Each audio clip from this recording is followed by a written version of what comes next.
আজকে আমি ফাইসা শুটকি দিয়ে বিভিন্ন রকমের সবজি রান্না করব। শুটকিতে পেঁয়াজ লাগে না বললেই চলে। তারপর আমি একটি পেঁয়াজ দিয়েছি। এর ভিতরে অল্প পরিমাণ আমি তেল দিয়ে পেঁয়াজটাকে একটু নরম করে নিলাম। পেঁয়াজটা নরম হয়ে গিয়েছে। এখন গুঁড়া মশলা দিয়ে দিব।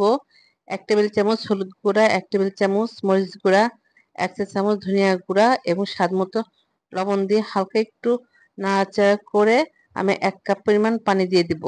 কারণ বেশি নাড়াচাড়া করলে মশলাটা পুড়ে যাবে।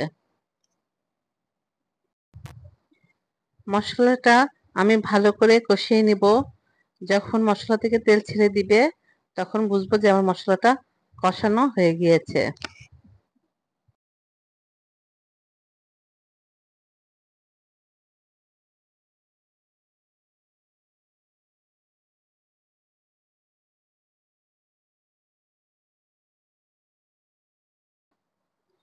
মশলাটা আমার প্রায় কষানো হয়ে গিয়েছে।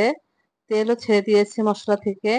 এখন আমি যে সবজি কেটে রেখেছিলাম মূলা, বেগুন, আলু, চিচিঙ্গা সেগুলো আমি এখন দিয়ে আমি ভালো করে মশলার সাথে মিশিয়ে এটা ঢাকনা দিয়ে একটু কষিয়ে নেব।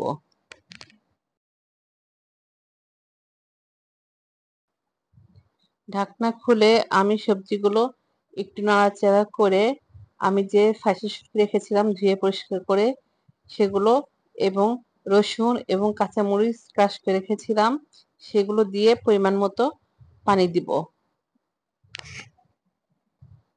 এরপর ঢাকনা দিয়ে ঢেকে আমি তরকারিটা রান্না করব।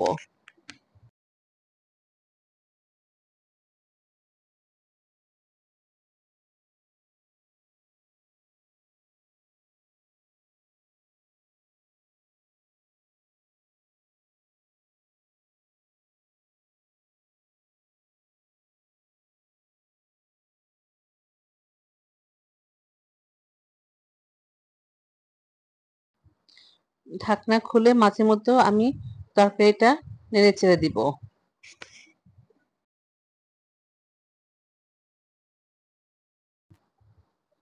ঢাকনা খুলে ঝোলটাও শুকিয়ে গেছে দেখলাম এবং আমার সবজিগুলো সিদ্ধ হয়ে গিয়েছে এবং ঝোলটা মাখা মাখা হয়ে গিয়েছে। তার মানে আমার শুটকিটা রান্না কমপ্লিট হয়ে গিয়েছে। এখন আমি শুটকিটা নামিয়ে ফেলবো।